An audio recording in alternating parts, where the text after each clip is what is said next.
हामीसँग एकदमै धेरै प्रोग्रामिङ ल्याङ्ग्वेज छ र त्यो सबै प्रोग्रामिङ ल्याङ्ग्वेजको आफ्नो काम पनि छ।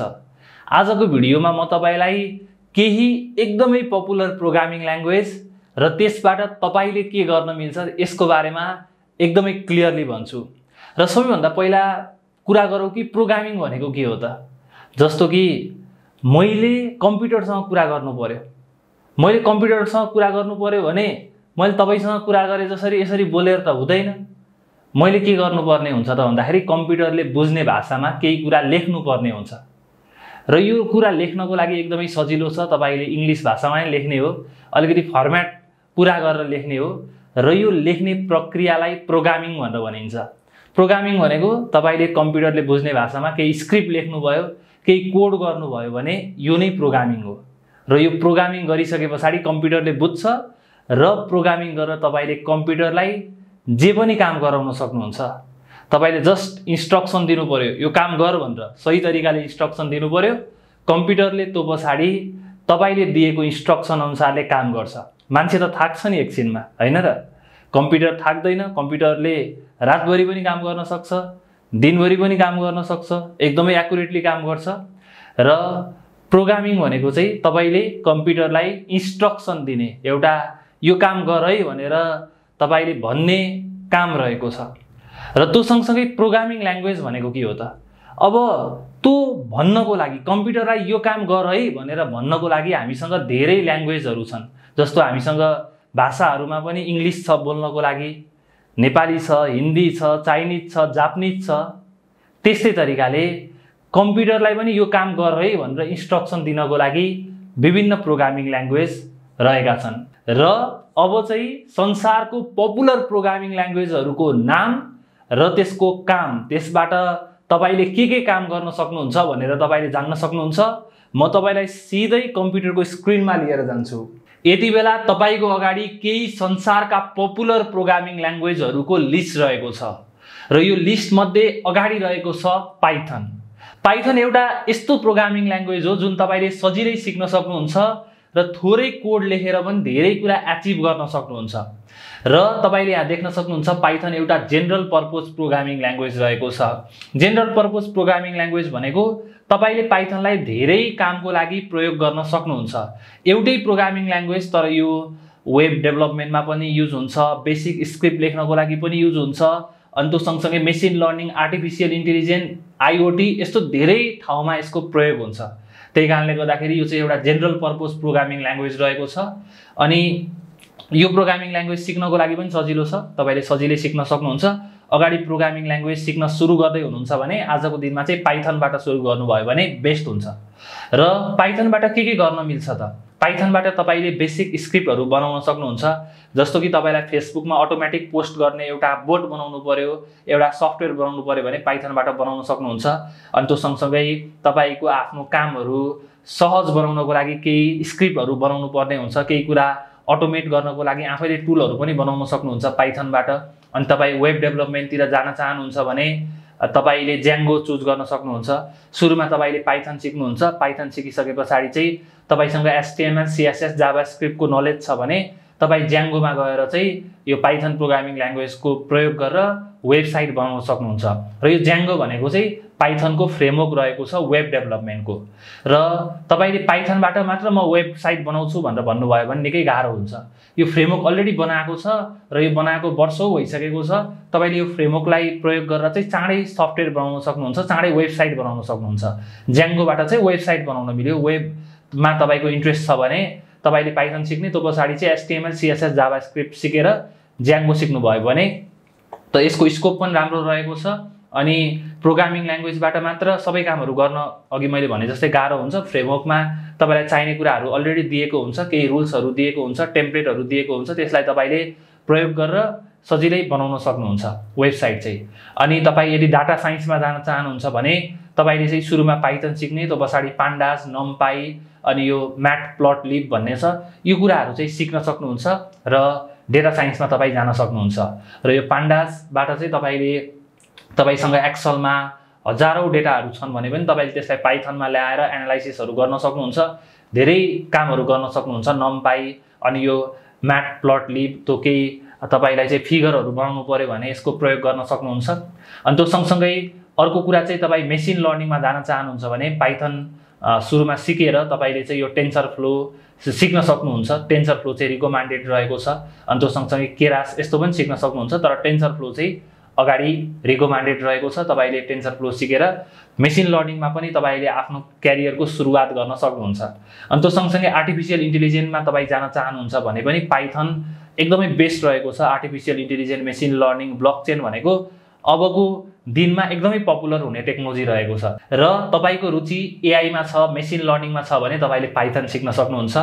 त्यो सँगसँगै वेब स्कार्पिङ भनेको तपाईको वेबसाइटमा हजारौं डेटाहरू छन्, त्यसलाई चाहिँ तपाईले आफ्नो कम्प्युटरमा सेभ गर्नु पर्यो अथवा पाइथनमा सेभ गर्नु पर्यो भने तपाईले त्यसको लागि चाहिँ पाइथनको प्रयोग गर्न सक्नुहुन्छ। ब्युटिफुल सुप भन्ने प्रयोग गर्न सकिन्छ।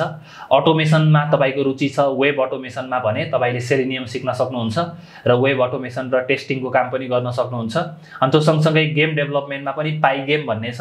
यदि तपाईको गेम डेभलपमेन्टमा रुचि छ र पाइथनबाट गेम बनाउन चाहनुहुन्छ भने पाइगेम भन्ने छ, सुरु गर्न सक्नुहुन्छ। तर गेम डेभलपमेन्टमै जान चाहनुहुन्छ भने यो चाहिँ रिकमेन्ड म चाहिँ पर्सनली गर्दिनँ। त्यसको लागि C# प्रोग्रामिङ ल्याङ्ग्वेज एकछिनमा आउँछ।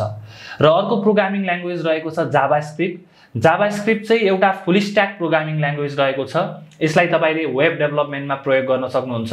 वेब डेभलपमेन्ट भन्ने बित्तिकै सबभन्दा पपुलर चाहिँ यो जाभास्क्रिप्ट रहेको छ आजको दिनमा। र वेब डेभलपमेन्टमा चाहिँ तपाईले अब फ्रन्ट इन्डको काम पनि गर्न मिल्छ, ब्याक इन्डको काम पनि गर्न मिल्छ यो जाभास्क्रिप्ट प्रोग्रामिङ ल्याङ्ग्वेजको प्रयोग गरेर। तपाईले फ्रन्ट इन्ड भनेको वेबसाइटको अगाडि देखिने भाग, अनि ब्याक इन्ड भनेको वेबसाइटको नदेखिने भाग, त्यो लोजिकहरू, डेटाबेसहरू कसरी सेभ हुन्छ भनेर त्यो कामहरू चाहिँ ब्याक इन्डमा गरिन्छ। तपाईँ यदि फ्रन्ट इन्डमा जान चाहनुहुन्छ भने तपाईले चाहिँ कि त रियाक्ट, कि त एङ्गुलर, कि त भ्यू सिक्न सक्नुहुन्छ। रियाक्ट चाहिँ रिकमेन्डेड रहेको छ। HTML, CSS अनि त्यो सँगसँगै जाभास्क्रिप्ट अनि बुटस्ट्र्याप, टेलविन्ड, CSS, रियाक्ट यस्तो कुराहरू टेक्नोलोजीहरू सिकेर चाहिँ तपाईँ फ्रन्ट इन्डमा अगाडि बढ्न सक्नुहुन्छ। ब्याक इन्डमा चाहिँ जाभास्क्रिप्टको नोड.js भन्ने छ, त्यसलाई तपाईँले सिकेर तपाईँ अगाडि बढ्न सक्नुहुन्छ। यो सँगसँगै अब एक्सप्रेसहरूको प्रयोग गर्न सकिन्छ। अरू धेरै अप्सन रहेको छ जाभास्क्रिप्टमा चाहिँ। अनि त्यो सँगसँगै मोबाइल एप्लिकेसन तपाईले एउटै कोड युज गरेर एन्ड्रोइड एप बनाउन पनि चाहनुहुन्छ, iOS एप बनाउन पनि चाहनुहुन्छ भने त्यसको लागि चाहिँ जाभास्क्रिप्ट सिक्ने, त्यो पछाडि रियाक्ट नेटिभ सिकेर चाहिँ तपाईले एउटै कोडबाट एन्ड्रोइड एप र iOS एप बनाउन सक्नुहुन्छ। र फेसबुकको अफिसियल एप चाहिँ रियाक्ट नेटिभबाट बनेको छ, तपाईले पनि रियाक्ट नेटिभ प्रयोग गर्न सक्नुहुन्छ। आयोनिक भन्ने पनि छ, यो पनि तपाईले हेर्न सक्नुहुन्छ। अनि त्यो सँगसँगै डेस्कटपको लागि एप बनाउनु पर्यो भने जाभास्क्रिप्ट सिक्ने, त्यो पछाडि इलेक्ट्रोन सिक्ने, अनि डेस्कटपको लागि सफ्टवेयर बन्छ, विन्डोजको लागि सफ्टवेयर बन्छ, अनि त्यो सँगसँगै म्याकमा चल्ने सफ्टवेयर बन्छ। त्यो सफ्टवेयरहरू तपाईले चाहिँ बनाउन सक्नुहुन्छ जाभास्क्रिप्टबाट।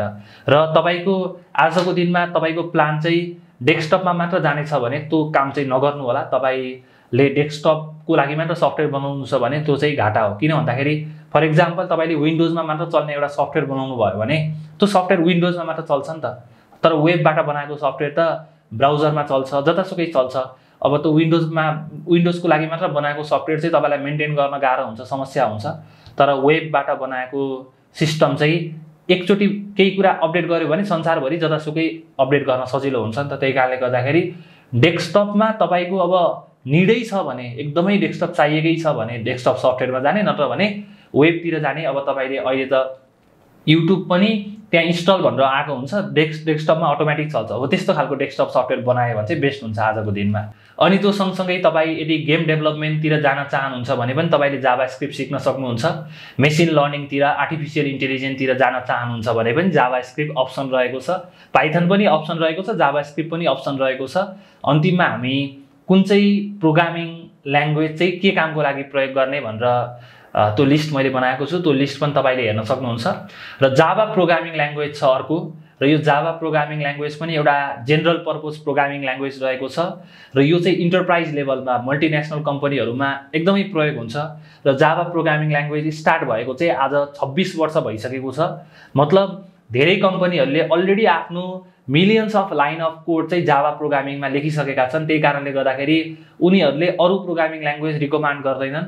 र तपाईले चाहिँ जाभा प्रोग्रामिङ ल्याङ्ग्वेज सिकिसके पछाडि चाहिँ यो डेस्कटपको लागि सफ्टवेयर बनाउने, वेबको लागि सफ्टवेयर बनाउने, अनि मोबाइल एप्लिकेसन बनाउने, एन्ड्रोइडको लागि अनि डेस्कटपको लागि सफ्टवेयर बनाउने भइसकेको छ। वेब अटोमेसन गर्ने सेलेनियमबाट, गेमहरू बनाउने, machine learning, artificial intelligence, big data यस्तो टेक्नोलोजीमा, ब्लकचेनमा पनि तपाईँ जाभाबाट जान सक्नुहुन्छ। सबै प्रोग्रामिङ ल्याङ्ग्वेजबाट जानलाई चाहिँ मिल्छ, तर कुन चाहिँ प्रोग्रामिङ ल्याङ्ग्वेज के को लागि फेमस छ भन्ने मात्र रहेको छ। र जाभा चाहिँ आजको दिनमा चाहिँ वेब अटोमेसनको लागि एकदमै पपुलर छ। अनि इन्टरप्राइज लेभलमा चाहिँ यो वेबसाइटहरू बनाउने, सफ्टवेयरहरू बनाउने त्यस्तोको लागि पनि जाभा एकदमै धेरै प्रयोगमा आउँछ। त्यो सँगसँगै अर्को रहेको छ डाट प्रोग्रामिङ। डाट प्रोग्रामिङ चाहिँ गुगलले डेभलप गरेको एउटा प्रोग्रामिङ ल्याङ्ग्वेज रहेको छ। यसबाट चाहिँ तपाईँले एउटै कोडको प्रयोग गरेर Android app, iOS app, web app, desktop app, गेमहरू बनाउन सक्नुहुन्छ। र यहाँ तपाईँले देख्न सक्नुहुन्छ, तपाईँले सुरुमा डाट सिक्नुहोस्, त्यो पछाडि फ्लटर सिक्नुहोस्। मोबाइल एप बनाउने हो भने सिधै डाट र फ्लटर सिक्नुहोस्, एकदमै राम्रो अप्सन रहेको छ। अनि अर्को रहेको छ सी शार्प। सी शार्पबाट चाहिँ तपाईँले यो वेब डेभलपमेन्ट गर्न सक्नुहुन्छ। तर आजको दिनमा सी शार्प वेब डेभलपमेन्ट गर्ने हुनुहुन्छ अनि इन्टरप्राइज लेभलमा पनि प्रयोग हुन्छ। तर तपाईँ भर्खरै सुरुवात गर्दै हुनुहुन्छ भने सी शार्पबाट वेब डेभलपमेन्टहरू गर्नुहुन्छ भने म चाहिँ पर्सनल्ली रिकमेन्ड गर्दिनँ। तपाईँले चाहिँ गेम डेभलपमेन्टतिर जान चाहनुहुन्छ भने सी शार्प एकदम बेस्ट रहेको छ। युनिटी सिक्न सक्नुहुन्छ। अनि डेस्कटप सफ्टवेयर पनि सी शार्पबाट बनाएको फास्ट चल्छ। अनि मोबाइल डेभलपमेन्ट यो ज्यामरिन भन्ने छ, तर स्टिल धेरै पपुलर छैन। यो सी शार्प चाहिँ माइक्रोसफ्टको एउटा स्ट्रङ सपोर्ट भएको प्रोग्रामिङ ल्याङ्ग्वेज छ। अब यो वेब डेभलपमेन्टमा तपाईँ सी शार्प सिकेर वेब डेभलपमेन्ट गर्न सक्नुहुन्छ। तर यो नराम्रो भन्ने चाहिँ होइन है। फेरि पर्सनली मलाई चाहिँ सी शार्पबाट वेब डेभलपमेन्ट त्यति ठिक चाहिँ लाग्दैन। आफ्नो पर्सनल चोइस हो र सबैजनाको आफ्नो पर्सनल चोइस हुन्छ होइन। तर ASP.NET गरेर पनि एकदमै प्रोग्रेस गर्ने मान्छेहरू पनि हुनुहुन्छ। त्यही कारणले गर्दाखेरि यसलाई हेप्न मिल्दैन। यो प्रोग्रामिङ ल्याङ्ग्वेज नराम्रो हो भनेर भन्न मिल्दैन। संसारको टप 5 टप 10 प्रोग्रामिङ ल्याङ्ग्वेजभित्र नै पर्छ र गेम डेभलपमेन्टको लागि चाहिँ राम्रो रहेको छ। अटोमेसनमा पनि युज हुन्छ, सेलेनियमको पनि प्रयोग हुन्छ सी शार्पमा। अनि एआईतिर पनि तपाईँ जान सक्नुहुन्छ। तर एआईतिर जानु पऱ्यो भने पाइथन नै रिकमेन्ड हो। अनि त्यो सँगसँगै अर्को रहेको छ स्विफ्ट। यदि तपाईँ एप्पलको लागि सफ्टवेयर बनाउनुहुन्छ, एप्पलको आइओएस एप बनाउन चाहनुहुन्छ एकदमै नेटिभली, अनि त्यो सँगसँगै आइओएसको डेस्कटपको लागि अनि गेमहरू बनाउन चाहनुहुन्छ भने गेम डेभलपमेन्टको लागि स्टिल सी शार्प बेस्ड रहेको छ। एआईमा तपाईँ जान चाहनुहुन्छ भने एप्पल वाचको लागि तपाईँले एप बनाउन चाहनुहुन्छ भने, एप्पल टिभीको लागि एप बनाउन चाहनुहुन्छ भने यस्तो सिचुएसनमा स्विफ्ट प्रोग्रामिङ ल्याङ्ग्वेजको प्रयोग गर्न सक्नुहुन्छ। एप्पल इकोसिस्टम भन्ने बित्तिकै स्विफ्ट प्रोग्रामिङ ल्याङ्ग्वेज तपाईँले सम्झिनुहोस्। नेपालको मार्केट हेर्ने हो भने नेपालमा धेरै एप्पलको युजरहरू छैनन्। तर तपाईँले बाहिरको मान्छेहरूलाई टार्गेट गरेर, बाहिरको कम्पनीहरूलाई टार्गेट गरेर काम गर्ने हो भने चाहिँ स्विफ्ट प्रोग्रामिङ ल्याङ्ग्वेज सिक्न सक्नुहुन्छ। त्यो सँगसँगै C++ रहेको छ। C++बाट केही सफ्टवेयरहरू बनाउन एकदमै समय लाग्छ। तर पर्सनली C++ले मलाई चाहिँ मेरो प्रोग्रामिङ फाउन्डेसनलाई बलियो हुनको लागि मद्दत गरेको छ। अब यसबाट तपाईँले अपरेटिङ सिस्टमै बनाउनु पऱ्यो भने प्रयोग गर्न सक्नुहुन्छ, गेमहरू बनाउनु पऱ्यो भने पनि प्रयोग गर्न सक्नुहुन्छ। यो अनरियल इन्जिन भन्ने एकदमै पपुलर रहेको छ। यो युनिटी चाहिँ रिकमेन्डेड रहेको छ। युनिटी पछाडि जाने हो भने चाहिँ यो अनरियल इन्जिन रहेको छ। अब C++बाट तपाईँले गेम बनाउन सक्नुहुन्छ। डेटाबेसहरू बनाउनु पऱ्यो, कुनै पनि प्रोग्रामिङ ल्याङ्ग्वेज नै बनाउनु पऱ्यो भने, अनि ब्राउजरहरू बनाउनु पऱ्यो भने त्यस्तो सिचुएसनमा पनि C++ को प्रयोग हुन्छ। केही कुरा बनाउनको लागि समय लाग्छ, क्वालिटी सफ्टवेयर चाहिँ बन्छ। अनि गोल्याङ रहेको छ। गोल्याङ गुगलले डेभलप गरेको प्रोग्रामिङ ल्याङ्ग्वेज रहेको छ। आजको दिनमा तपाईँले डिरेक्टली गोल्याङ सिक्नुहोस् भनेर चाहिँ म भन्दिनँ। तर तपाईँले अरू प्रोग्रामिङ ल्याङ्ग्वेज सिकिसके पछाडि वेब डेभलपमेन्टको लागि यो जिन भन्ने छ अनि इको भन्ने छ, यो कुराहरू तपाईँले हेर्न सक्नुहुन्छ, आफूले एक्सप्लोर गर्न सक्नुहुन्छ। डेटा साइन्समा गोल्याङको प्रयोग हुन्छ, नेटवर्क प्रोग्रामिङमा गोल्याङको प्रयोग हुन्छ, क्लाउड बेस्ड एप्लिकेसन डेभलपमेन्टमा गोल्याङको प्रयोग हुन्छ। सर्भर साइड एपहरू बनाउनु पऱ्यो भने, ब्याकएन्डतिरको कामहरू एपिआईहरू बनाउनु पऱ्यो भने गोल्याङको प्रयोग हुन्छ। अनि त्यो सँगसँगै अर्को चाहिँ सोलिडिटी भन्ने छ। तपाईँको रुचि ब्लकचेनमा छ, तपाईँले ब्लकचेनमा काम गर्न चाहनुहुन्छ भने तपाईँले सोलिडिटी सिक्न सक्नुहुन्छ।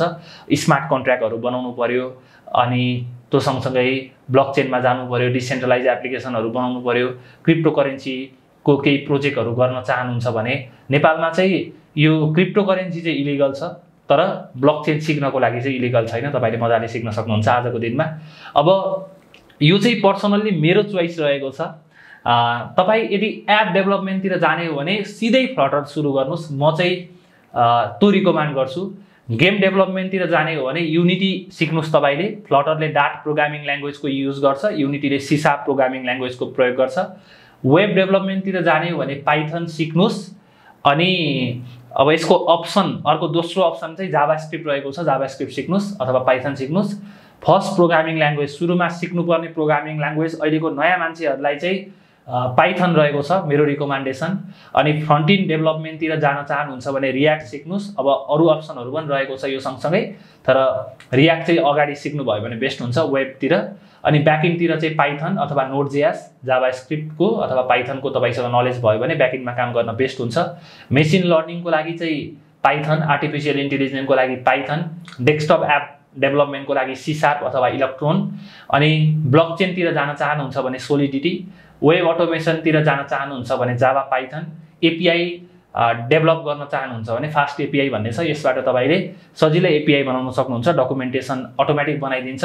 र यो चाहिँ यही गर्नुपर्छ भन्ने छैन। आजको दिनमा चाहिँ मेरो चोइस रहेको छ, मैले आफूले 4 वर्ष अगाडिदेखि काम गर्दै आइरहेको छु र मेरो पर्सनल चोइस रहेको छ। अब यही कुरा नै प्रयोग गर्नुपर्छ भन्ने हार्ड रुल केही पनि छैन। तपाईँ आफ्नो निर्णय आफैले लिनु होला, आफैले विचार गर्नु होला। र तपाईको मनमा कुनै पनि क्वेसन छ भने तल कमेन्ट बक्समा कमेन्ट गर्नु होला। टेक्नोलोजीमा रेगुलर अपडेट हुन चाहनुहुन्छ, यस्तै भिडियो हेर्न चाहनुहुन्छ भने यो च्यानललाई सब्स्क्राइब गरेर बेल आइकन थिच्नु होला। भिडियो आफ्नो साथीहरूलाई जतासुकै सेयर गर्नु होला। यतिन्जेलसम्म तपाईले भिडियो हेर्नुभयो, तपाईलाई विशेष धन्यवाद। नमस्कार।